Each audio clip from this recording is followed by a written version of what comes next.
Even when you feel low, you can still go. Even when you feel slow, you can still go. Even when there's no hope, you can still go. I never answer to no, man, I still go. Go, go, go, go, go, go, go, go, go, go, go, go, yo, go.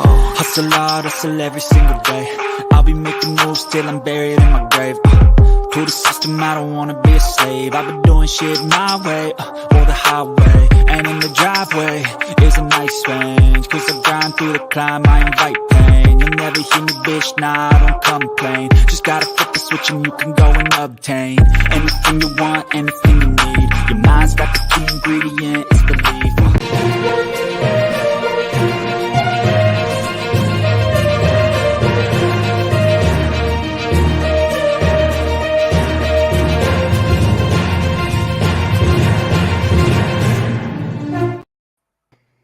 Hello, everyone, and welcome once again to another edition of the Sports Report podcast.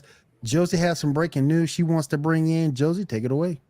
I mean, it's not – if you're a sports fan and you're watching Monday Night Football, it's no surprise. Damar Hamlin was carted off the field after receiving – or ambulanced off the field after receiving CPR and AED on the field, which means he stopped breathing and his heart stopped at one point. Game officially has been suspended. They suspended the game temporarily, and as of about 5 minutes ago, they suspended it for the evening. We have very little news on Damar at this point. We know he was taken to UC, which is luckily, thank God, like 5 minutes from the stadium, if that. It's the only level 1 trauma center in the area. As I said, Damar stopped breathing. His heart stopped. The updates that we have been able to gather so far before we came on air was that he's been intubated and he's in critical condition at UC. His family was in the stands. His mom is with him. I am not a religious person, but I am going to say my thoughts and prayers and go out to Damar, his family, and the Bills players, the Bengals players. Like, I have been a football fan for as long as I can remember, and my dad is where I got that from, who's been a fan a lot longer than me. And I can say I have never, ever seen anything like this. I've never seen a game suspended mid-game. I've never seen it then ended mid-game. He's a baby. He's 24 He's a baby. He's 24 years old. He was only in his second season. He just starting in week 3. We all know that football is a rough sport. Like, we talk about it every week about head injuries and things that happen, but you never expect to see someone almost die on a football field. There's a violent collision each and every play. Well, and the thing, Will, did you see it, Will? I did not see it. Okay, so the collision thing that wasn't as bad. Yeah. Like, I mean, honestly, like it.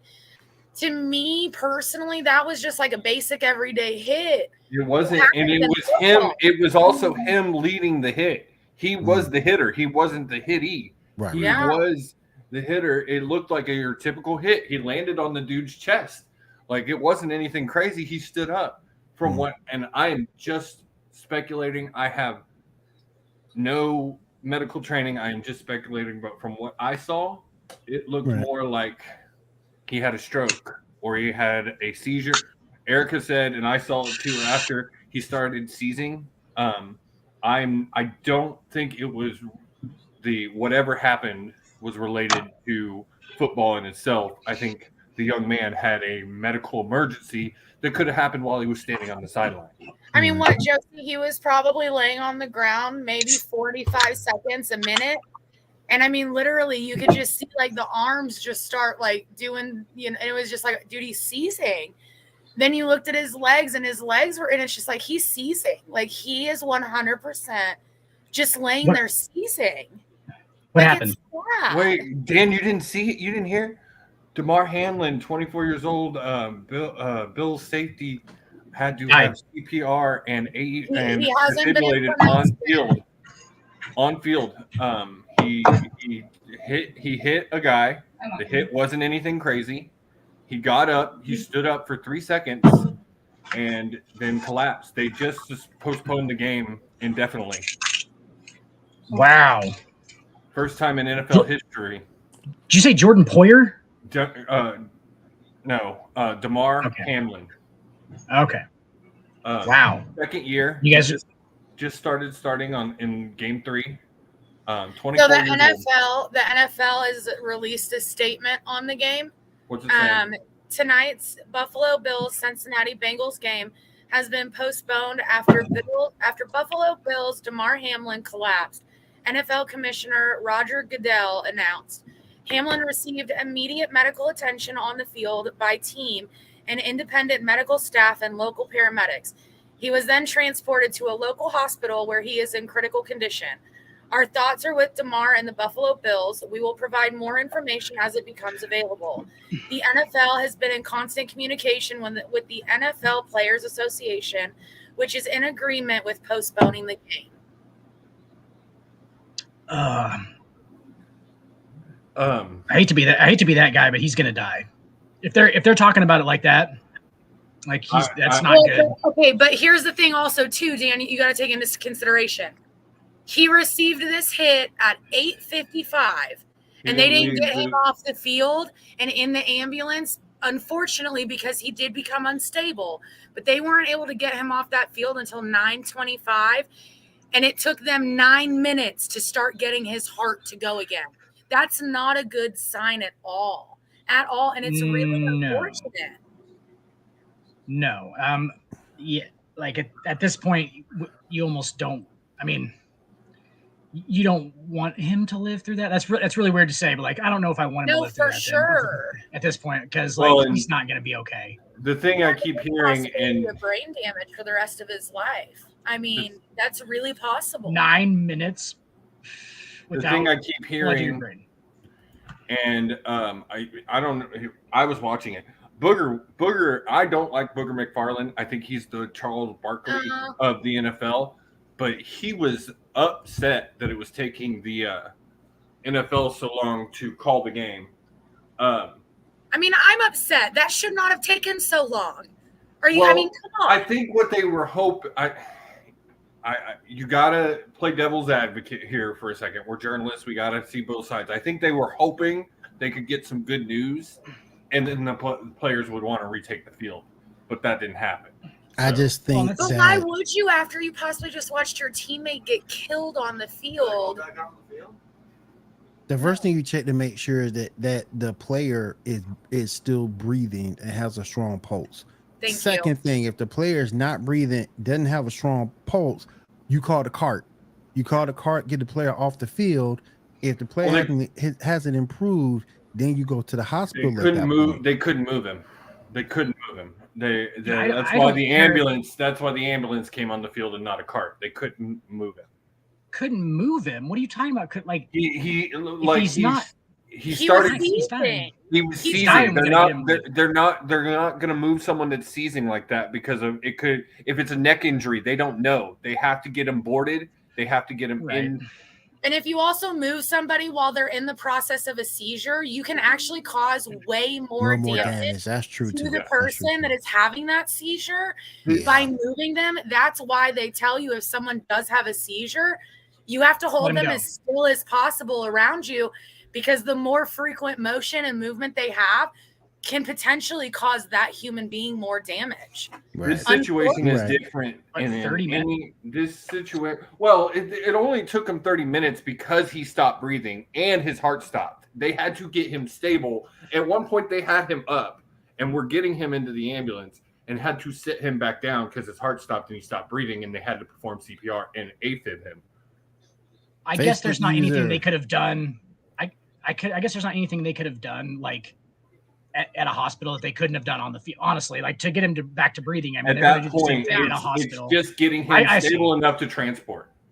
Right. Facebook user, hit up top. We want to see who you are. So I hate to tell us your name. Take it this way, but we have to talk about the piece of human garbage that is Skip Bayless. He already posted this.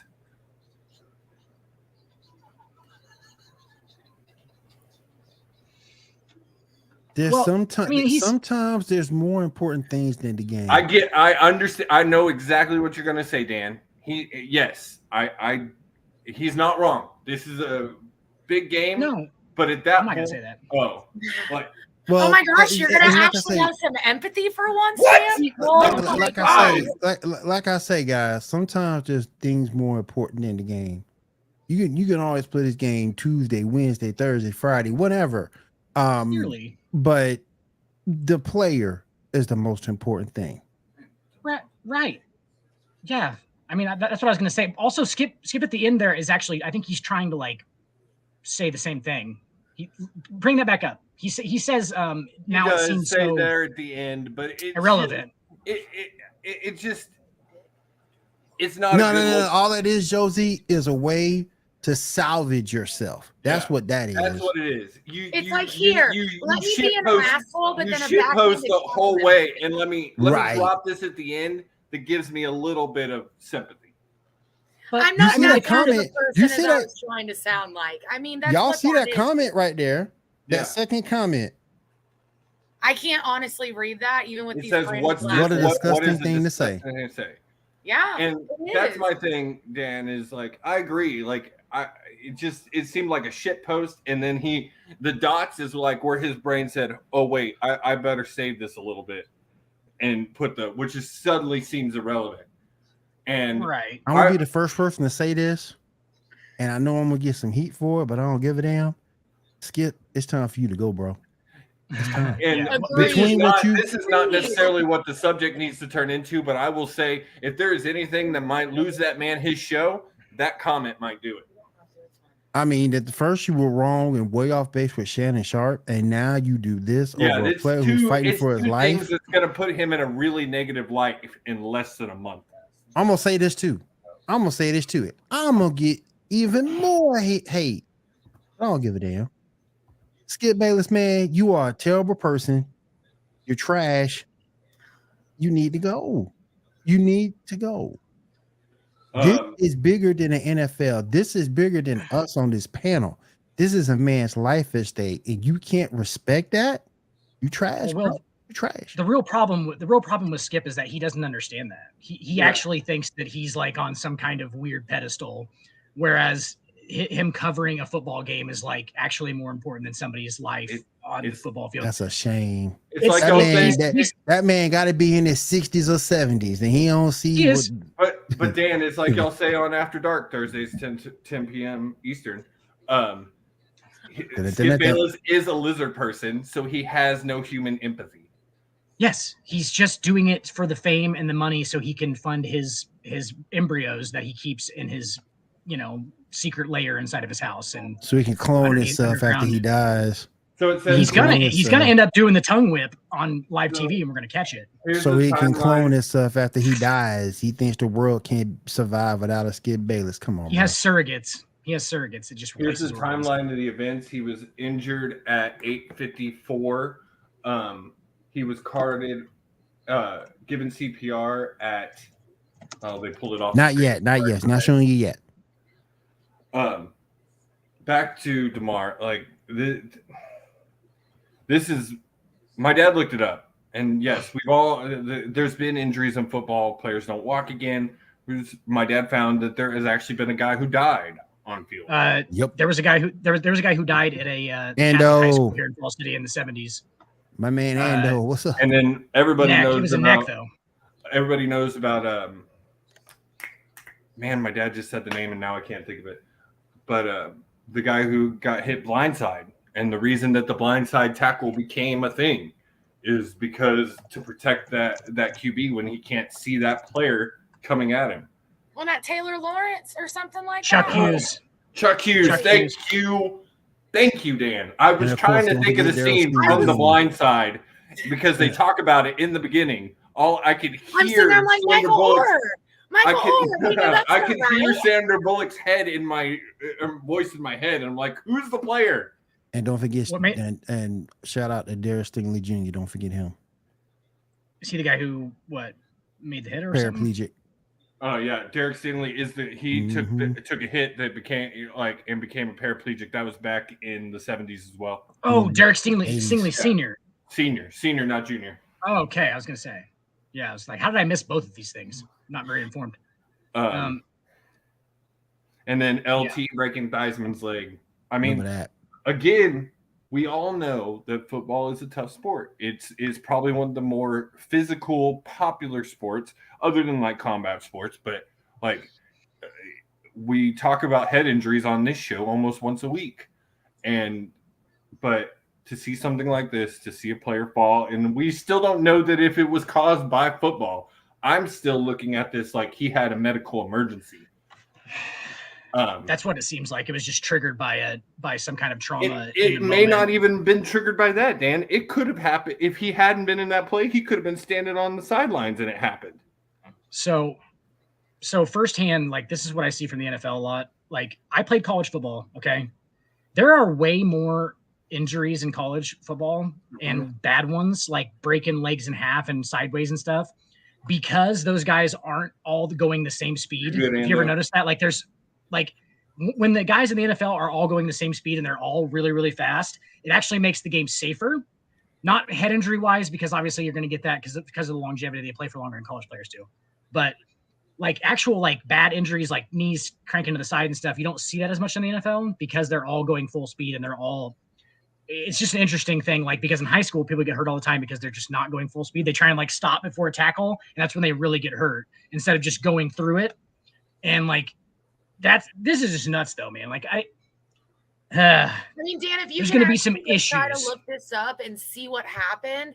I mean, like I mean, it really is crazy because I mean, there's no way that they could have been going faster than 20 miles an hour when they completed. And I want to say that's even pushing it.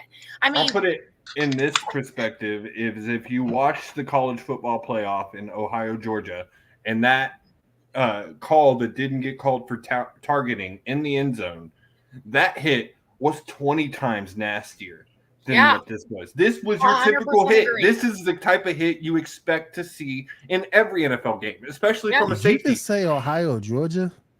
I'm sorry, Ohio, and Georgia. Okay, yeah. Ohio State and Georgia. Yeah, I meant Ohio versus Georgia. There's clearly a town in Georgia named Ohio. There is actually, but there is. But this was your typical hit. This looked like the type of hit you learn to do when you're playing high school football. It wasn't anything crazy. Hey, Erica, that's the part I'm talking about. But I didn't really want to watch this because I didn't want to drink an entire 12-pack tonight, but I'll go ahead and just get that fucking done so we can get even more depressed around here. That's awesome. Thank you. Ruining my emotional health. I just feel like, Dan, like, honestly, like, I feel like if you see what happened, you're just going to be like, okay, like, this is kind of crazy. Like, especially you being able to have played and be in that perspective of being a player, like NFL, college, whatever, like, it's still bigger than high school. You know what I'm saying? So, like, God, hang on. Better understand and just be like, whoa, like, wait a second. Hang on. We got Jerry Lawler tweeting out. And yes, the Jerry Lawler you think I'm talking about, Will, said, I would be willing to bet that DeMar Hamlin has suffered cardiac arrest from the blunt trauma of the blow to his chest. I know what that is like from experience. But it wasn't even that hard. It just did not seem like he that. Ain't lying. And I do too. I understand. I've taken hits to the chest. Like, they can knock you like crazy, and it doesn't take a lot. But you think that you're dying for about 15 seconds. Yeah. But especially if you get hit within that certain amount of time that your heart's not supposed to get hit in. Like, you potentially could die. Seizures aren't usually part of cardiac arrest. Yeah. No. Did you guys know that who was it? The magician, the really famous magician. Houdini. Harry Houdini. I love David Blaine, by the way. But Harry Houdini died from a punch to the stomach. Yes. From two from two fans. Did you just see the hit, Will? Oh, I just not that bad. Okay, he took it to the ground. He stood up. 3 seconds, he just dropped. And the hit was out. But the hit, it looks like your typical hit, right? Like a traditional hit that you see in football. Like, it wasn't anything gross or nasty. I've seen harder hits in high school football. Well, yeah. I'm just saying it wasn't I'm trying to anything figure weird. And Okay, to here we me, it just seems like it was more of a medical emergency than something that came from the hit. Well, I would say that it'll probably come out that clearly this was not just a football injury. Okay, so there was a pre-existing condition. I would guess. And that's what Josie is saying, is she thinks that there's something medical wise. I'm agreeing. Here we go. Ando, I would say boy. This is a good question, but I would say it's gonna come down to what was the cause. Like I said, I would be surprised if it was a football related injury. I just don't know how you could fix it. Like I said, it looked like a good hit, a clean hit. And again, DeMar was the hitter, not the hittee. It's not like he was hit unprotected. He was the one doing the hit. So no, he was taking the punishment from the offensive player. I just saw it. I mean, he was obviously taking it, but like at the same time, like that's pretty. It had to have been just the right spot, dude. It had to have been just the right spot, and like Erica was saying, like the exact moment when his heart might be beating at a weird way, and he took a pressure point right at the right spot, because that's what it looks like. For those who have not seen it,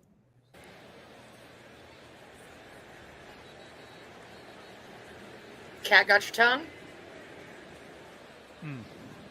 That's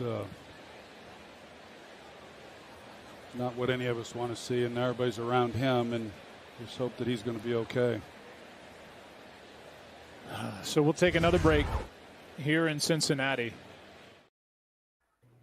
So that's not fun to look at. It's really not.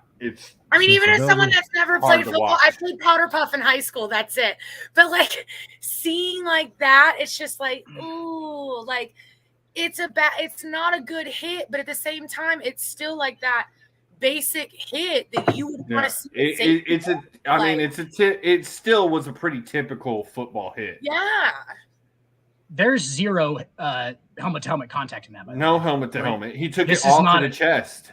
This is not a head related thing. It is it's got to be a weird pre-existing condition, and then 100%. Like that's what it triggered something. Yeah, that's what I'm thinking. The thing is, like, dude, these guys do like extensive physicals. Yeah. So, like he had been checked out and passed. They would not let him on the field. Let's hope they would not let him on the field. That's why my mind went to like aneurysm, something that they can't discover. Yes. Stroke. Like a stroke can come out of nowhere. You can tell he just goes from being basically like when he gets up, he's completely fine. It's a normal thing, and then it just goes to nothing. He has no life in his entire body. Yeah. So yeah, that is fucking strange. That is strange. I mean, honestly, it's really a sad situation. I mean, because to me, at the end of the day, obviously the whole situation is really, really shitty. But then you have the commissioner of the NFL. It takes you a fucking hour to finally say this game is suspended. It took you an hour? Like, come on. We're talking about a human life right now. Well, but at the same point, and not to try to give him an excuse, it's unprecedented. He might not have known the gravity of the situation at the time. You can only react to something once you have the full story or whatever of events that happened. Yeah. And he ended up making the right decision, which is the most important thing. No, for sure, like, he did. Like in his defense, though, like with Will, like nobody has ever. This has never happened. Yeah. You know, it has, but like territory. It doesn't happen usually. Like so, like he's thinking like, oh, it's like maybe he has a concussion. He passed out from like getting the ball. He doesn't know that this could possibly be this guy's life because that never happens. Like all he knows is all the commissioner knows is an injury, and that's it. I hate being on the side of Goodell because I think he's one of the worst commissioners in sports. But this is unprecedented. He had to find out where the teams are at, and you never know. Some of these players are so competitive, they might have been like, no, we want to go out there and play for him. So you never know. You got to find out where the teams are at. You got to figure out where the coaches are at. Right. I mean, I can understand from that standpoint. Sorry, I didn't mean to cut you off, Josie. But, like, I understand totally from that standpoint. Every single fucking player on that field was bawling. They all knelt down to pray. Cincinnati had people that were crying. You can't tell me that they didn't, because it could have just as easily probably been one of them in that position. Like, none of them were going to go out there and continue to play that game. There is no way in hell any of them were going to play that game. Yeah. Because at the end of the day, yes, it's a very competitive league, but they're also brothers. Yeah. And and it was said at one point, one thing you got to understand, and I it's actually funny. I really went back and been listening to full episodes of New Heights podcast this week because the Kelsey brothers are hilarious. #1 sports podcast in the world, by the way. Go check it out if you haven't listened to it. But you realize how much that these teams, these players, these guys they're closer to them than they are some of their own family members. Yep. Like Travis, and I just listened to the Travis and Pat Mahomes interview. Man, they're like brothers. They literally play off each other as the same way that Jason and Travis do. And that's all of them. Like you see Stephon Diggs and Josh Allen, they're brothers. So you know this guy, that's their brother that just went down, and they know nothing about. They know nothing of what's going on. And they said it here. Football is a very mental game. You have to be super focused to play football. These guys were not focused to go back on that field. Well, I mean, and if you're not focused in the game, you're leading yourself to possibly more injuries than what you're already sitting there dealing with. So, I mean, you legitimately have to sit there and think about everybody all around. You can sit there and say, oh, coach, let me go play. Let me go play. I want to play for my boy. I want to play for my brother. And I get that. But you've got to also think, like, if you're not in that right mindset to hyper focus, then you're just putting yourself in that position to possibly have more people get hurt or just the waiting room for UC Medical is going to be like a scene from Remember the Titans in about 30 minutes. Okay, they did announce that the game will not resume tonight. Yeah, they announced that right about 10 o'clock. Yeah. Or 9 o'clock my time. But oh man, it's just one of those things that you never want to see in professional sports. It looks like they've got Troy Aikman and Joe Buck, and I swear to you, they've both been crying. Yeah, they're showing. I don't know if you'll be able to see it, but they got Josh Allen just bawling on my TV screen right now. He's just bawling after it happened. I mean, so there was no way in hell that their quarterback alone was going to be. I mean, they were all in absolute tears. I mean, I saw one guy. He was just walking all the way to the end zone into the goalpost just to contain himself from the situation. Like, I couldn't even imagine being in that position. You got these big. His mama was sitting there watching this too. His mama was sitting there and watched this all happen. You got these big old linemen who everybody thinks is the tough just bawling their eyes out. Well, it obviously makes even the opposite team who doesn't even know the guy contemplate their own mortality. Oh, yeah. I mean, you're like, that's scary. They were all scared. It could have been their safety. It could have been their own safety. It could have been anybody on their team that this happened to. I mean, unfortunately, this is one of those risks of playing such an aggressive sport like football. I mean, this is one of those downfalls to it. But you damn sure in hell don't want to see this happen to somebody, especially someone that's still a baby. I mean, yeah, and luckily this is like super, like what we were talking about. Like, it's super unprecedented for somebody to actually like die on a field. Like, that is some different. Like, we're not even going to say. I really, really hope he doesn't die. But like, if that is the case, this is so rare And like that's why they were scared about. Like, you know what I'm saying? They're so scared because they've never seen anything. Like they're just like, oh yeah, guys break their legs and stuff. There's guys get caught. That's different. This is different. Let's talk about Alex Smith a couple of years ago. That was a brutal. That motherfucker came back and played. Yep. And that dude came Shout out back to Alex Smith. When they said he may not walk again, he played and won comeback player of the year. Dude, and his shattered bones tore arteries in his leg. Think about that for a second. Oh, like you the can actual sharpness. You can hear it in Troy Aikman's voice. Sorry, Dan, but you can hear it in Troy Aikman's voice that he's been crying. There's no doubt that man has not been crying. Troy Aikman looks like he's always been crying, though.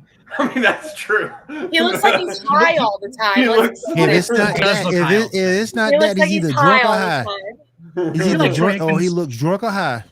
Troy Aikman's that guy who has like who like has the monthly tanning subscription with like the teenagers, and he just goes and tans every day, and like they're like, that's Troy Aikman right there. He just like goes and has a good 5-minute tan. He just gets very tan. His skin probably feels like a leather jacket. Well, he's drunk or he's high. Well, he's drunk. I mean, he's obviously drunk. He drinks scotch in the booth with Buck the whole time. Well, those two just fucking yucking it up. Yep. Being rich and shit. We will update on this as we get any more information throughout the show. We would keep talking about this, but we don't know a lot at this point, and I think everything that's really been said can be said. I'm positive about it. I feel like he's gonna. Obviously, there's nothing positive about this. I feel like he's gonna live though. If he, okay. I feel like he's gonna live, and let's hope it's positive. Yeah, because I don't want it to be not good. Again, if there's any updates throughout the show, we will let you know. Just since we're talking football, let's stick with football and just dive right into the huddle real quick, Josie. Yeah, real quick before you do that. Since we're just already in the depths of the deep net, like this is for Stefan right here. Thank you for reminding. Actually, thank you for reminding me, Dan. Right here, it's gonna sit right back here on camera for the remainder of any show that I ever do. That's Stefan's beer right there, and it's gonna sit there. So the sports report. Just while we're already in the depths of fucking wallowing in madness. No, my plan was to lead off with that, Dan, and with this I wasn't able to. But no, it's all good. It's just I don't really want to talk about it anymore. Well, I did want to say.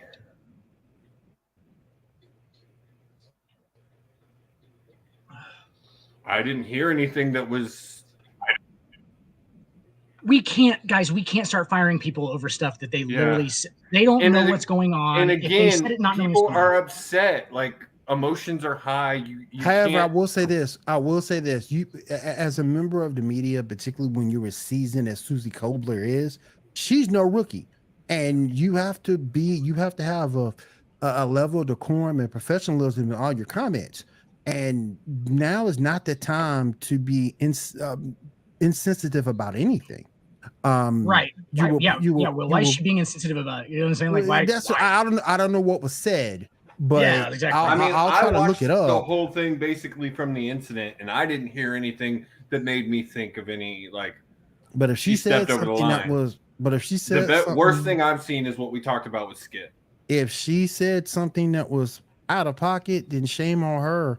But Susie's no rookie at all. She's been in the business forever. And you have to have a level of decorum in what you say and also professionalism. Real quick, I did. I wanted to say, Sports Report lost a dear friend this past week in Stephen Weaver.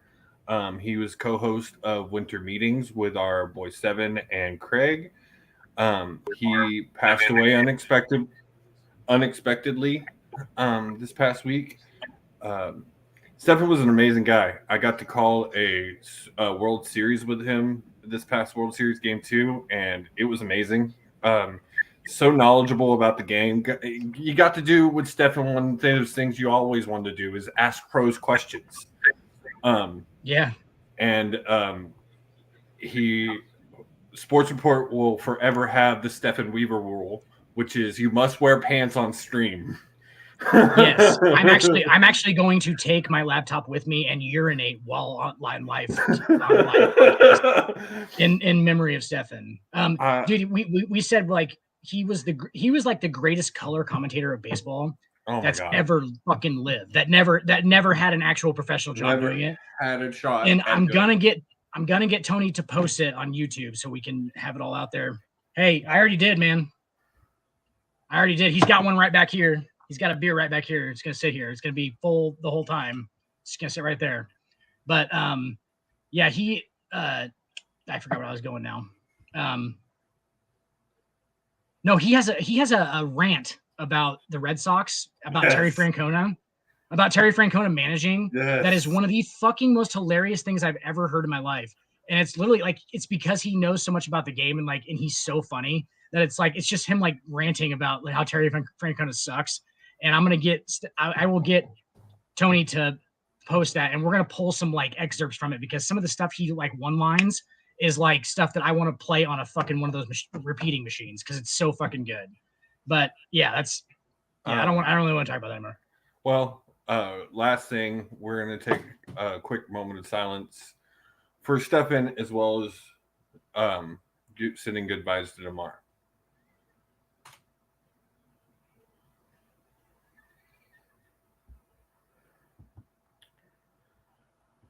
All right, let's bump up the happiness in this show a little bit, because this has been a sad show so far.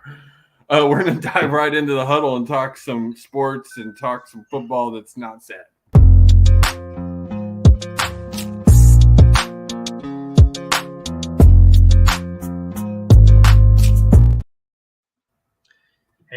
Hey guys.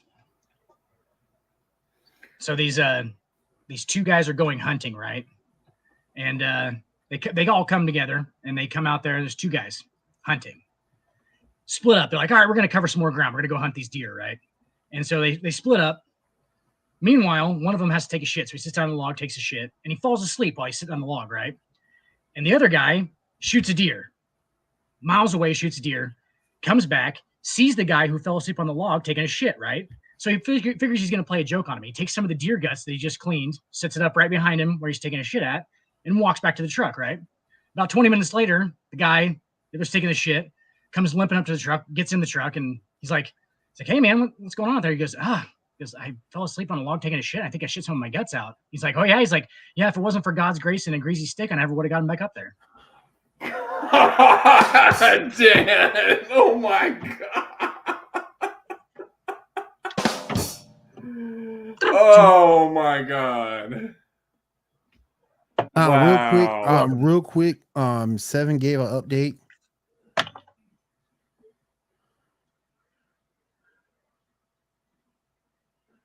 Huh? That's a good sign. That's a good note. I just hope, dude, that there's okay. So now they're going to stabilize him, and he should live through this. Okay. Now I hope that if his heart stopped for that long, there's not any long-term effects of it. He's obviously going to be affected long-term. He's never going to play in the NFL again. That'll be the best. That's not even relevant right now.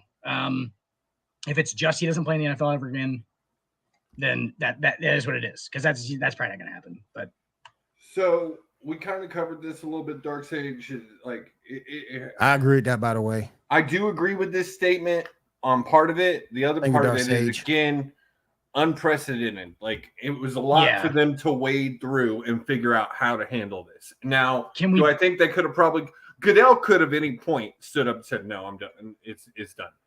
But there was a lot of things up in the air that they had to figure out, because nothing like this has ever happened before. Yeah.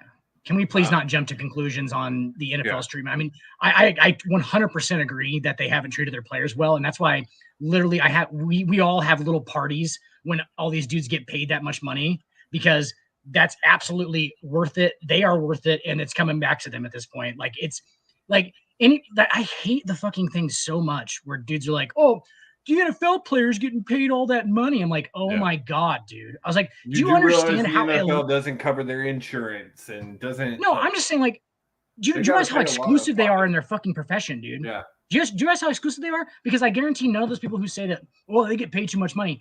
Are you a top 100 person in your profession in the fucking world? Are you a top 100 at anything that you've ever done in your life? Do you have a skill that you're top 100 at? Because I doubt it. That's pretty fucking exclusive company. And Good to do point, it Dan. and entertain and like, you know what I'm saying? Like they deserve the money that they make because they make money. Like that's they make money for. Yeah. Guys, I don't know if anybody here is a racing fan or if you watch Rob Dyrdek or anything like that, but God, 2023 is not starting off well. Ken Block died in a snowmobile accident. Wow, really? I didn't hear that. It just happened. It was just announced. Sportsaholics chat just posted it. Do you know what though? If I could find a silver lining in that, I feel like Ken Block would want to die. Oh yeah, on a snowball. You know what I'm saying? This is the man that introduced Jim Connor videos, which was literally showing how crazy he could get with a car. Like, yeah, I feel like he would have wanted to. How old was he?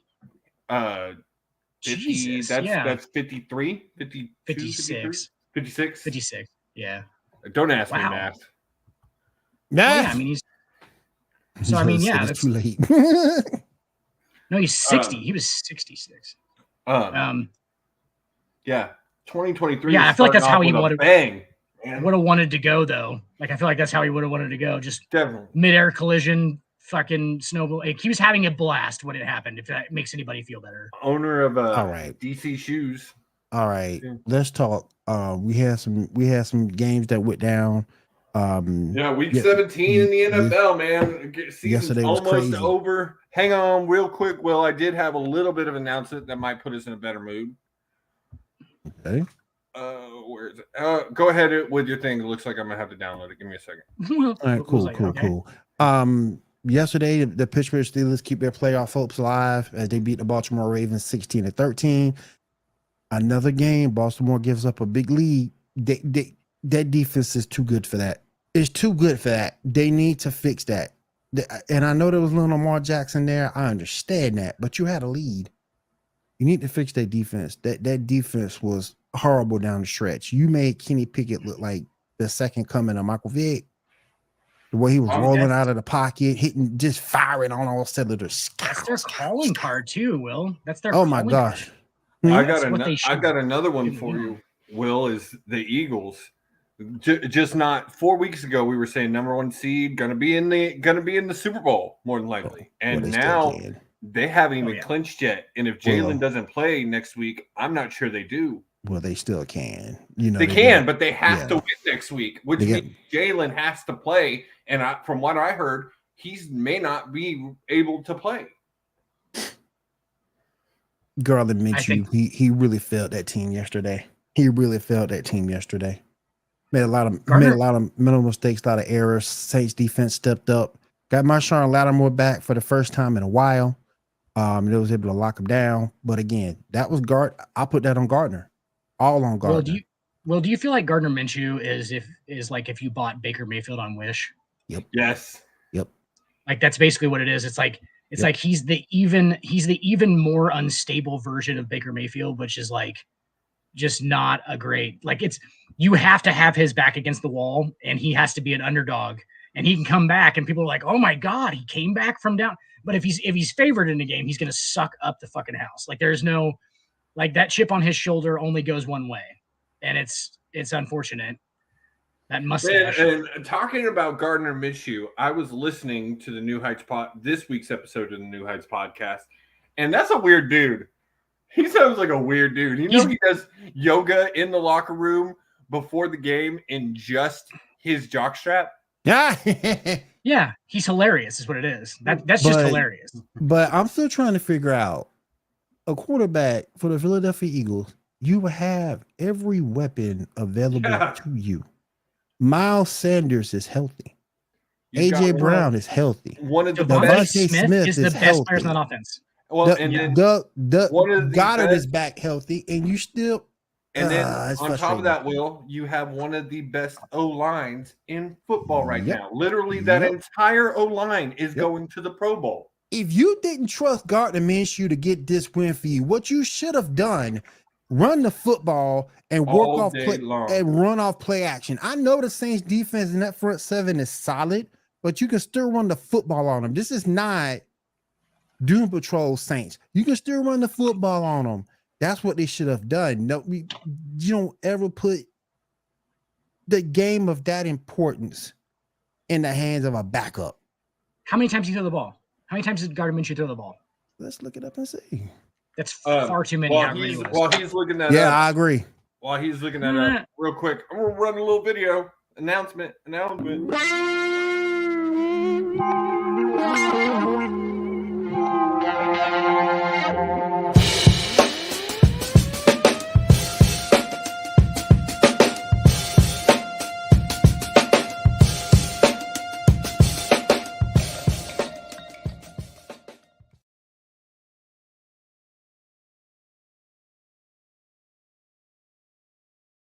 Awesome.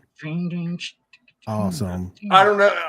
I just felt that Dan, like the logo looked trippy to me. Like the it's way psychedelic. The way they've done the logo this year with the Arizona, it looks like they're kind of leaning on that psychedelic. So that's how I went with my video. I like it. I like he it. was really Gardner was 18 for 32, 274, 1 TD, 1 interception. That was 18 times too much. I'm just saying you should have run the football. It was about 12 times too many for real. Like he should have been like 12 for 20. And how many? I mean, Miles Sanders. How many times did Miles Sanders touch the ball? 12. 12 times. I'm not a Miles Sanders fan particularly, but I think he's a solid running back that you should have definitely left the. Yeah. You know, most running backs need about 20 touches to stay consistent. This comment right here, I 100% agree with. Sorry, Will, I was going to read it. You good? Go ahead.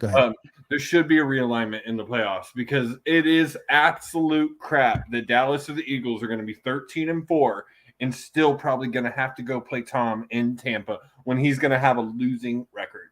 One of them will. I ain't saying both, but one will. But honestly.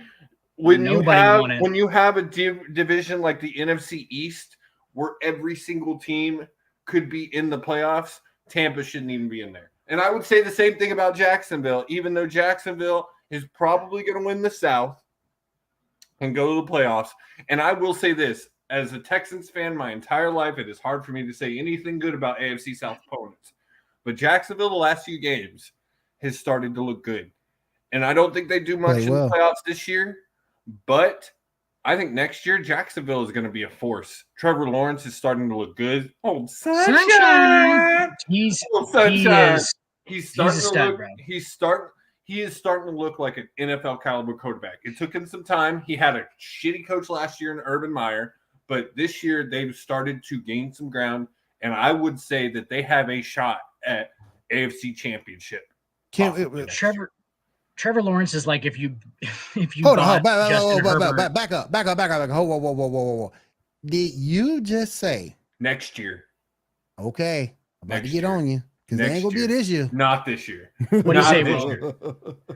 Okay. No, I say they have made great strides this year. They have, and they spent money. They spent money, and Shad Khan has opened that wallet. But I will say that they may get past the wild card round, depending on who they end up playing, but they won't get past the divisional round. Trevor Lawrence is like if you bought Justin Herbert on Whatnot. Is pretty much what Trevor Lawrence is. I will say this for Jacksonville, though. I will say this for Jacksonville. Their defense is improving, and they have weapons on that team. Evan Ingram, Zay Jones, Travis Etienne. They finally put trust in him. Let James Robinson go. They got some talent there. We sat right here and made jokes. We sat right here and made jokes about Jacksonville's offense. Exactly what you're talking about. Remember we were talking about how hey, those motherfuckers look good in street clothes, bro. They look real good in some shorts and some fucking knot pads, dude. They look, oh my God, in warm-ups, man, in fucking OTAs. Those motherfuckers look like the best team in the NFL, dude. Just out there fucking just a bunch of studs, right? And then they get in the game and it's like, oh shit. It's just a bunch of guys who really don't like contact. You got to give it to them. They playing, and with the way Tennessee's like a walking mash unit. Everybody hurt. Yeah, I mean Derrick Henry's still not going to be playing next week, so they lose. Everybody hurt. Tannehill ain't playing next week. Not that it's saying much, but they beat the Texans 31-3, made them look like chumps. When just 2 weeks ago the Texans were giving KC a run for their money. I'm just saying. A really fantastic question. See, the only thing I say about that's Dallas is not, but geographically, and that's what it's based off of. It's in the East. Dallas is not in the South. Yeah, it's yes, still, it is. No, it ain't. Dallas is more Midwest. It's a little more north in Texas, but it's definitely like if you cut it into fours, it's definitely in the South. Dallas tends to, but it doesn't make sense because you're taking Carolina out and putting Dallas And we talking about if you talking about the NFC South, that make no sense. See, the problem with that you're gonna have there, Dan, is people from Georgia don't think Texas is the South. And a lot of those people from the South don't think Texas is the South. So, and people from Texas think they're their own country. We are our own country because we're better than everybody else. Exactly. You guys own tigers and you shoot guns. And it's fantastic. Get some help. Stop it. Let's get some help. Let's get some help. Do I need to play it again? Stop it. Get some help. Come on now. They tried to secede. They tried to secede and they failed miserably. Like, what were they going to be? I mean, Mexico? What if just Mexico started in Texas? Texas is probably the only state in the union that could possibly sustain itself. California could. California, Cali could. Yeah. Other than that, those two, there's not really a state who can sustain themselves without other states helping. Nebraska totally could. We're right in the middle. We have all the food, so fuck off. But I do want to say this too. The team I'm looking at, horse and buggy, though, Josie. The team I'm looking at more and more, and I get why some people might not think they're a sexy pick because of the quarterback situation, but the 49ers, man. Ooh. Did Brock Purdy win this week? Ooh, they won, yes, Brock Purdy is still undefeated. Oh my God! The Purdy mouse not here to rep, so I'll rep it. Listen. My thing is this. This week was an aberration, I think, because the defense normally don't give up 34 points, but they were able to be creative enough to get that win. You got Christian McCaffrey, you got Ayuk, you got Kittle, Debo's coming back. That might be the team. Be the team. Well, okay, here's my question for you. Here's my question. What does San Francisco do in the playoffs? Do they go deep? Does Purdy go out first round? What do they do in the playoffs? I think is Garoppolo their quarterback? I think they go. No, it's probably Garoppolo's out for the season. It needs to be Brock Purdy. Yeah, that's what I'm saying. I think Purdy's all they got. Yeah, at this point. It is. So we don't know. For one, I mean, he's unexperienced. He has nothing. He has no experience before this at all, which actually might be a good thing. Yeah, you know what I'm saying? Because he's not going in there all fucking nerve wracked and shit. So hey, wing it, bro. You have nothing to lose. And he's been playing like he has nothing to lose. You know what pisses me off about Brock Purdy? Here's my thing. This is what pissed me off about Brock Purdy. Here's the thing. Okay, that's my Tony Godson impression. Brock Purdy. Here's the thing. He has a brother named Chubba Purdy. Not a joke. His name is Chubba. No way. His younger brother has played at Nebraska, the Cornhuskers, as a quarterback for 4 fucking years, and he hasn't even started. I mean, I think he started a couple of games, but and you got your little why brother. Can't we get? Did Brock suck all of the talent out of the womb, and then there was none left for little brother who was literally Mr. Irrelevant 2021, who's now undefeated in the NFL. Oh, and I got one more thing to say, and I know he's not here to defend himself. I'm gonna say it anyway. 7, Kirk Cousins ain't that guy. Oh no, he's definitely not that guy. He ain't that dude. 41-17. Kurt ain't that dude. Kurt just can't. He can't handle primetime. He can't handle primetime. He always chokes in primetime. Regular season primetime, he does handle though. Sometimes, like that game of Buffalo that they won. Yeah, I'll give him that. You know, when there's no expectations, when there's no serious expectations, he could come through occasionally. But yesterday, they needed that game yesterday. That was a division game. They needed that game yesterday, and he came up short. Big implications. It seems like there's like no edge. Ando, this right here is because Matty Ice is cursed. That's all there is. Matt cursed. Ryan is cursed. I said that in chat. He hella cursed. But Cousins was 18 for 31, 205 yards, 1 TD, and 3 interceptions. That there, man. Come on now. With the best wide receiver in the NFL. You got the best wide receiver in the NFL. And one of the best possibly running the best backs. running back. Yeah, possibly the best. I love Dalvin Cook. I think Dalvin Cook is one of the premier running backs in the NFL. I think he's top 3. Well, I mean, obviously, you have the guy who's going to be the number 1. If you got a running back draft, you're going to take Derrick Henry. I think that's probably. But Derrick Henry is a whole different freak story. But I think for prototypical running backs in the NFL, Dalvin Cook is a fucking dude. He's a freak. And so that offense is low. I mean, they got T.J. Hawkinson. Yep. You know what I'm saying? Like they where he just falls out of nowhere from Detroit. Yep. And it's like that offense is so loaded. That offensive line is good, and I feel like fucking Kirk Cousins has no edge, dude. He has no. I loved the you like that shit. That was like his edge thing, and he doesn't. It's not there. This dude Justin Jefferson was held, and shout out to Ja'Roy Alexander. Shout out to you. Shut up, Erica. But Justin Jefferson, 1 catch, 15 yards. He had one reception. I have no idea why. 1 reception, 15 yards. Why did you? I said it because I just saw your private comment. Oh, you just saw the private chat. Saw your fucking stupid private comment. Aren't you from Oklahoma? Go away. Oh, bang! Got her.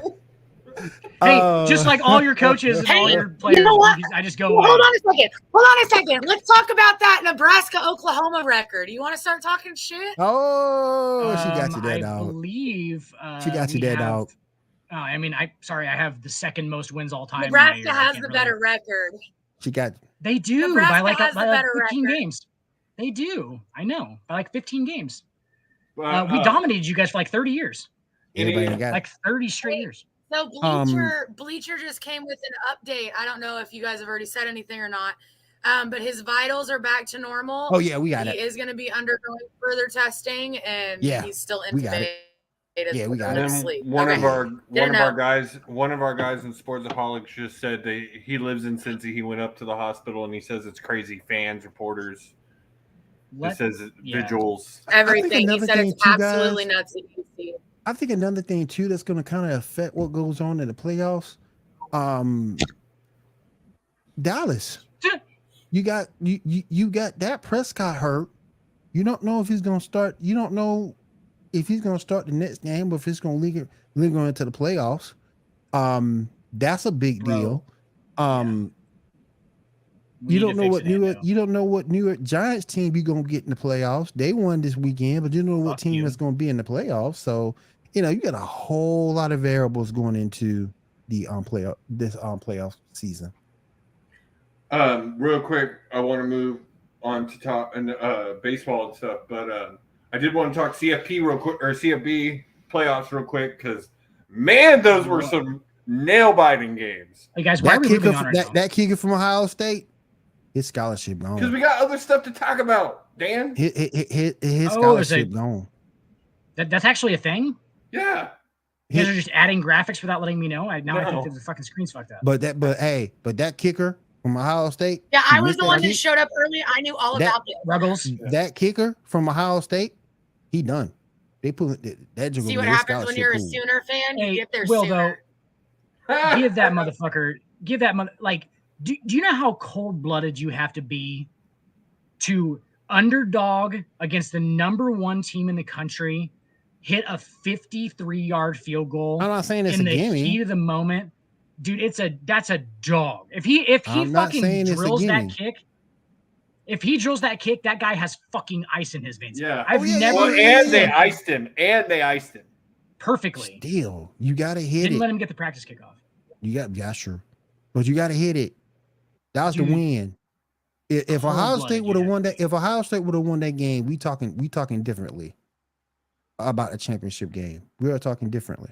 TCU putting it on Michigan, man, and like Michigan Michigan tried. lost 6 straight. What was it, Dan? Michigan lost like what 6 straight bowl games or something like that. From it's because terrible. they're playing in the top. Is Harbaugh done? Is Harbaugh done? Yeah, Bro, Harbaugh's going to the NFL. He's going to go to the NFL. He's going back to the NFL? Yeah, there's already rumors out there saying he's going back to the NFL. He's the most coveted coach in the NFL right now. If you're going to make a splash hire, you hire. And I have a serious question for you. Or Sean Payton. Yeah. Can you show off Sean Payton your going to the disgusting Chargers. Yankee shit really fast? My what? Can you show off your Show off my what? disgusting, nasty ass Yankee shit? All my Yankee stuff? There's a I lot couldn't of stuff. show it. I couldn't show it in a 3.5 hour show. Just slide and show the disgusting jersey. But yeah, Makes you want to puke. Please move back over. But yeah, great college football games, both really high scoring. What do y'all think is going to happen as far as the championship, TCU versus Georgia? Does Georgia repeat, or does TCU do the upset? I think Georgia's going to win. I think Georgia's going to win too. It's going to be it's not going. I don't think it'll be a blowout though. That TCU defense is just so good. It's so good. I don't think it's going to be a blowout. I think it'd be contested, but Georgia should be able to pull it out. They should be able to pull a close win. But again, TCU's going to fight. TCU. The thing about TCU, and this is what almost got them in the Michigan game, was this sheer fact, Erica. Ew. But he is really awesome. He has the greatest ass in sports. The thing. Oh my God, doesn't he though? The thing about TCU is they can score and score and score and score, and that's what has won them most of their games. But they have a crap defense, terrible defense, and it shows with Michigan. No, the thing with TCU though, the thing with TCU though, their defense has stepped up throughout the season when they needed to. I mean, are you sure you're from Nebraska? Because you're kind of acting like a true Yank right now. Like you're pretty conceited. They Erica, yes, I do. This is Babe Ruth's actual cash for like $1 million. I'm just kidding. No, just kidding. Georgia by 21. Wow. TCU, Pat McAfee literally called it out like the third week of the season when they played Kansas. He was at College Game Day, and he turned around, and he literally was looking at TCU's game live. Dude, hey, they're the Dallas Cowboys of college football, man. They are. We know Nebraska, Mike Tomlin, baby. But that ain't gonna happen. McAfee turned around and looked at TCU's team, and he was like, those are some big dudes. He's like, that's legitimate. Like, those guys are all huge. And they just went out and killed Kansas and then rolled, obviously. By the way, their Sonny Dykes is a Mike Leach fucking disciple. Yep. Just on a side note. I just think that defense is going to step up and give Georgia a little bit of hell, but I think eventually Georgia will pull away. All right. With that, we're going to move on to the 7th inning stretch. Yes. I want to be the best in the game, invest in my name, check no restraints, I'm obsessed with the pain, I ingest, I retain, assess and I change, possessed by the thought I'll be free one day from society's restraints. So the big 7 is not here today. He's taking a little bit of personal time, but he will be back soon. He did send me a couple of things he wanted to talk about. I want to talk about power rankings for the 2023 year. Came out today. I want to talk about that. But first thing he wanted me to bring up, Correa deal still in the works with the Mets. It's going to be shorter and below $300 million, but they will sign him. Deal will have an opt-out because of serious injury like JD Martinez had in Boston. Remember that. 7 is expecting is 7 years opt-out at 4 or 5. Something was seriously wrong. From what I've heard, it's his leg that he hurt in the minors and for the Astros. they don't like the way it's healed, is from what I've heard, and they worry that just the slightest thing could. It's a ticking time bomb. Yeah. We seen that. We're going through that right now with your boy Odell. That's why Dallas didn't sign him, because they didn't like the way his leg was looking. Yeah. Coming off that surgery. I think the only difference is, like with most guys that they have any issue with like your ligaments or anything that have healed. I think this one they can't do surgery on it again. They're not going to go in and like refix it. It's going to have to break itself, and that's what they're worried about. They're literally like, okay, so we can't operate on this. Like we could just get an operation done, a scope or whatever, and we'll just fix it, right? They can't do that. And that's what scares them, is like they're going to have to let it happen first. Yep. So in the middle of any season, at any time, during any postseason, you could have your shortstop, you're one of your best players on your team, just absolutely fucking just be out because he just took a wrong step, a non-contact thing, which is what it seems like it's going to be. So he's a ticking time bomb. He's randomly going to miss an entire season in the middle of that contract, guaranteed almost. And that's the issue. Then that's what they're trying to work through. So what do y'all think the money is going to be now? $250? Probably in the just over $200 million range. If Seven thinks it's going to be 7 years, he's usually pretty close. So I'd say it's probably going to be 7 years, 215 or 220. I agree. 225. Yeah, that's probably. It'll be over 30 million. They won't give him the whole, and it'll be so incentive based. They'll probably only guarantee a year of it or two, maybe. It'll be. I mean, baseball contracts are fully guaranteed. So really? They've always been fully guaranteed. Always. Yeah. So he's going to get all that money. It's just the incentive. That's why you teach your son how to play baseball, because baseball. Because it's. My dad says all the time. You don't have to worry about the injury factor, and you're gonna get a guaranteed contract regardless. My dad says all the time that he wishes he stuck a glove in our hands and never let us put it down. And that's what I don't like about people like talking about like, oh, the baseball season is just too long. That's where all of this money comes from, guys. Yep. People go to every one of those games. It is dude. too long. Do the math. Do the math. Like, it is too long, and I agree. But do the math, and that's why all that money is there, because people go to every single fucking game, regardless of what team it is. There is hundreds of thousands, if not millions of dollars rolling through every MLB stadium, every game every day of the whole season. So like that's where all that money comes from to pay those players, is out of the fucking sheer volume of games that they play. Sheer volume. Yeah. And that's what it is. And volume is the most important thing. It is. That's what baseball is. And that's why baseball becomes so mathematical, because it's literally like running things through a simulation. Almost. Like, you know what I'm saying? Like, because like you can figure out numbers and stuff out of like how many fucking games they play. They do so many simulations that it rounds out. And that's why the numbers are so interesting in baseball, because it like, you can tell what trends happen just by up and down numbers that seem so insignificant. But since they play so many games, there's so many at-bats and shit, it becomes significant. So that's it's just like we talked about it earlier with Dalvin Cook. What's the thing that makes Dalvin Cook king in Minnesota? That volume. That's what makes him king in Minnesota. And availability. Yep. Because he has to have volume. So You're gonna say something, Jose. Power rankings.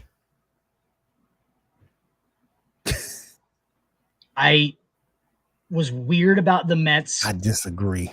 At 2. What do you disagree with? What would you change, Will?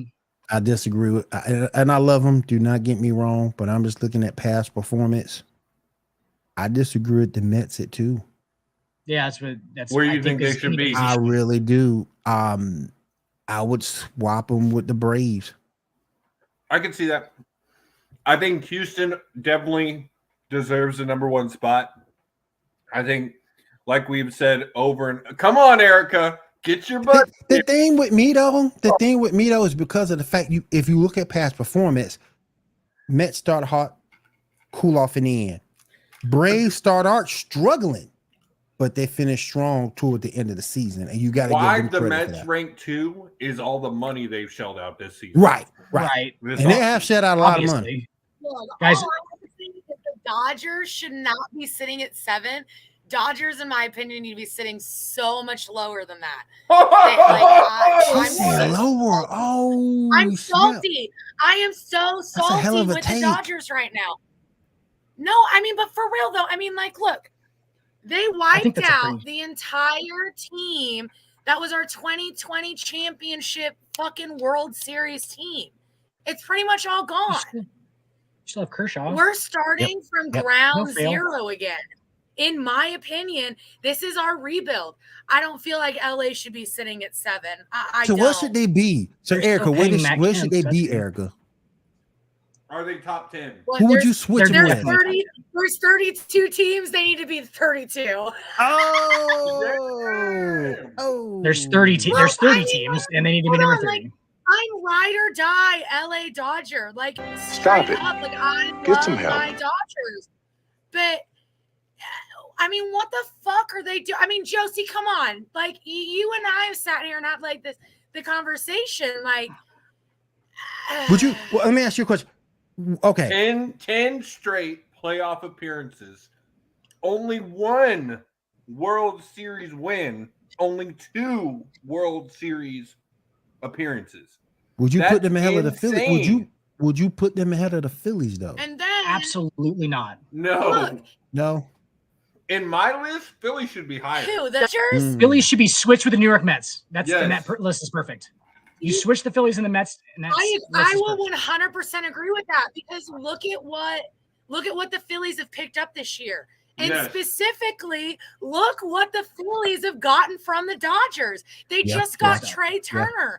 On top of it, they just got Craig Kimbrell. The Phillies are stacking themselves up. I want to count the Phillies out. I guarantee they're going to be right back. Do you think the Dodgers are where they are because they have that World Series ring? No. Yes. What do you mean? I feel like it. Because they were champions a couple of years ago. Did they rank them as 7 because they got that? I mean, he's saying. He's saying that's probably a big possibility. That quote unquote that quote unquote hangover respect. Oh, okay. And plus, when you go back and look at it, for some reason, even though it do all their faults and all their failures, they're still loved by a lot of these networks out here. Oh yeah. I mean, ESPN loves them. 8, number 8 for the Mariners is about good. They're the second all-time favorite. They're the second favorite team in baseball, only second to the Yankees. Yep. The media loves them. Media-wise, Dan. Media-wise. Yeah, media-wise. Yeah. Media loves them. Boston is up there. Despite all their failures, they love them. Houston, for some reason, doesn't get the dynasty tag. Even though, I mean, they have made a legitimate claim to being consistently the best team in baseball. We've had this discussion, Dan. I think if they can repeat this season, which with the off season they've got a shot. Dynasty is there. I think what holds Houston. I think. Hang on one second, Will. I think what holds Houston from getting that dynasty is the fact that they've been to 4 World Series and they've only won 2. Yeah. Now, when it comes to making the playoffs and winning and going to the ALCS, hey, shut the fuck up. At least if you're going to talk about with the right name. They are a dynasty. It's the that they just haven't won the ring enough times. But I agree. I have an MLB 9 innings team for the Houston Astros, and it's not cheating, not playing 17. Let me ask y'all a question. Do you think San Diego's in a good spot? I would agree with that. San Diego is like a collection. San Diego is like the Los Angeles Clippers of Major League Baseball. They're just like this collection of like ridiculously talented players that can't play together.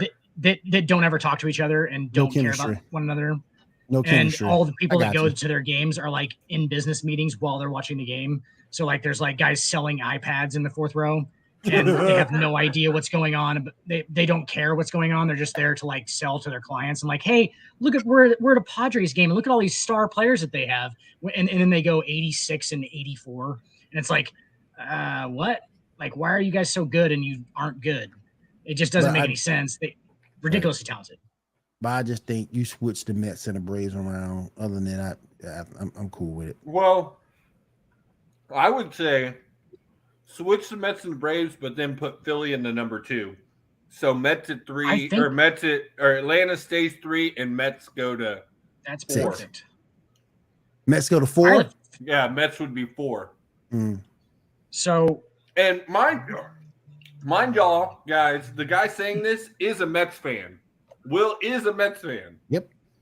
I'm just looking at Pat's performance. They're not number 2. They're not. He's a real fan. He's not buying into the hype train. Right. They're not. What? God, you think it's so hard to like you, Will. But the Mets are not the number 2 team on this He's list. a biracial angel. They're not the number 2 team on this list. Again, oh my God, really? They can. Are the Mets better than the Yankees? They could be, huh? Are the Mets better than the Yankees? Hell no. If you don't think they are? Okay. Well, either. If you look at what they added this season, and that's what these power rankings are looking at, they could be. But the problem is you haven't got to see how that team is going to work together. They've added a lot. You're looking from a statue. You're looking from a stance of potential. And you hope the guys have chemistry and can gel, and that's something that we don't know. And especially this power ranking 2 is also putting Correa in that mix, and we still don't know where Correa stands. You don't know where he stands. That's when true. You know when the last time buying a championship worked? The Yankees in the 90s? 2009, probably, or before that, the Yankees. Yes, like that was the last time it worked. It doesn't work anymore. Buying a championship doesn't work in any sport. If that's the case, the Clippers would have been champions. I mean, it did work for Mark Cuban and the Dallas Mavericks once. When? 2011? 2011 when they played the Miami Heat. Team didn't spend no money on that team. They did not spend any money. They did not spend money on Jason that team. Kidd out there shooting threes. He was like, no. Okay, real quick. Do y'all know what Mark Cuban? Do y'all know what Mark Cuban bought the Mavericks for? Do y'all know the number that he bought the Mavericks for? It was below $1 billion. I know it was $250 million. Okay. But go back and look at the team before he got it. They're worth today. $6.5 billion. $2 billion. Okay. But go back and look at how sucky that team was before he got it. That team was a laughing stock. Rolando Blackman was their greatest player of all time. Yep. And now they have a guy who just went 60. Hey, Hardwood Wednesday nights. We'll talk about Luka Doncic. 9 Central. No, but yeah, they just had a guy who had a 60, 20, That's 10 amazing. game. That's gonna put up a 60 piece. That was insane. We talked about that last week. How much a 60 piece cost at How much a 60 piece cost at McDonald's? That's what I want to know. But that's what Luka put up. Wait, what were you guys talking about last week? 60 piece, boy. We talked about it. That 60 piece with the barbecue sauce. And 7. That 60 piece with the barbecue sauce. Real quick before we move on, I want to go to fight night, and then we're going to get into the hardwood. Is there? So we talked about Philly, we talked about New York, San Diego. Do y'all feel like Seattle, Toronto, and Tampa Bay are in the right spot? Can we take the power rankings off the fucking? It's Peter. Well, I'm still talking about them real quick. So are Seattle, Toronto, and Tampa Bay in the right spot? No. I will put. I think Seattle deserves to be higher up there. I will put Seattle ahead of the Dodgers. I mean, we've said that the Dodgers don't really deserve to be Every team deserves to be ahead of the Dodgers. I think you put Seattle ahead of them. I trust them more. I trust them more. The I trust them more in the postseason already. I trust the Dodgers. Seattle has easily the most young talent. The most they got a lot young of potential on the team. They're truly built for the future. Seriously, Will, look at everything that LA has done in this offseason and the winter break that we've had. LA hasn't done anything. All we've done is gotten rid of players. Yep. Erica, like normal, we've your roster is still fucking nasty. It's still good. The roster's still sick. Don't get me wrong. No. I'm not saying it's not. I just don't trust because him in if the you postseason. add Outman and you add Vegas or back into that lineup, and you use that have in that farm system that are sitting out here in Oklahoma City, like we have talent to add to that roster, but you guys have puppy mills in like all of the South American countries. For sure. No, for sure. I'm not going to disagree with you. Like, I don't know. They're puppy mills. So salty with the Dodgers right now. It's unreal. I'm mad. He's not wrong. The Dodgers have. They make it very hard to continue being a Dodgers fan. The Dodgers have one of the best farm systems in Major League, probably only second to the Astros farm system. Guys, I can't really sit here with the Yankees thing on and not talk about how the Yankees have puppy mills too. But I just can't sit here with a straight face and say that Seattle don't deserve to be ahead of them because, like I say, I don't trust the Dodgers in the postseason. And top 5 might be a little bit stretching it. But Mariners are top 5. I don't know if I put them in top 5. I say Mariners are 6. What did he higher up? Is anybody going to bring up the fact that New York's still at number 5, and the only thing they really did splash-wise was rehired as judge? No, Rodon. Rodon was definitely their biggest. Like Carlos Rodon is the stud, bro. Like Carlos Rodon is a number 1 in any other starting rotation. He's a stud. But like that's a huge pickup. No, I think it's about perfect. I think they should probably be 5 or 6. There's 4 teams probably with more talent, and like Judge is the captain now, though, bro. This might be like the reincarnation of Jeter. You got biracial angels who are getting the captain nod. Like it's. I mean, they both do things that are exclusive to that sport. Like Judge hits home runs now. Jeter used to come up the clutch in the, like it's kind of like the same kind of thing. They're not going to buy championships. I mean, could you suck any more on the Yankees' dick than you're doing? I mean, you're like slobbing all over it right now. I love how you're a Dodgers fan and you're just like downing them and telling them that like they need to be lower on the list when you have one of the most ridiculous. Hold on. Josie, we need to take a quick commercial break. Okay. Yeah. Why? Let's keep playing it. Now y'all stop fighting. Talk through it. No, we're not fighting. We're just having a conversation with each other. And I turned into an argument. But right now, it's not. She's not being delusional, so that's good. I mean, you're just being a little harsh on the old Dodgers. We are going to torture. If anybody doesn't have anything else on baseball, we are going to take a quick commercial break and come back with Fight Night. Does anybody have Razors? There you go. On that note, we'll be right back.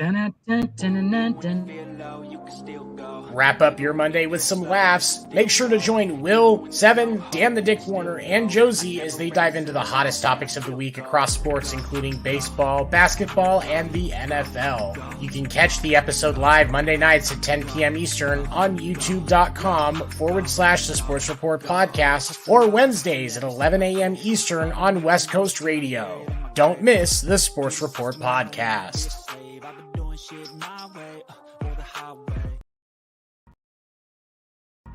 Don't miss Fight Night.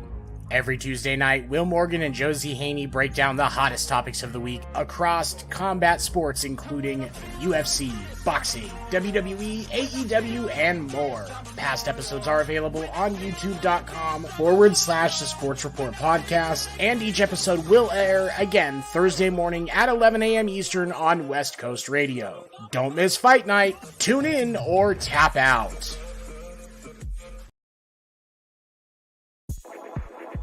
Put the kids to bed, put on your shades, and crack open a cold one during Sports Report After Dark with Seven and Dan the Dick Warner. You can catch After Dark Thursday nights at 10 p.m. Eastern on youtube.com/The Sports Report Podcast, and again Saturday nights at 11 p.m. Eastern on West Coast Radio. We believe that athletes are people too, and Skip Bayless is one of the lizard people. Don't miss Sports Report After Dark. Even when you feel slow, you can still go.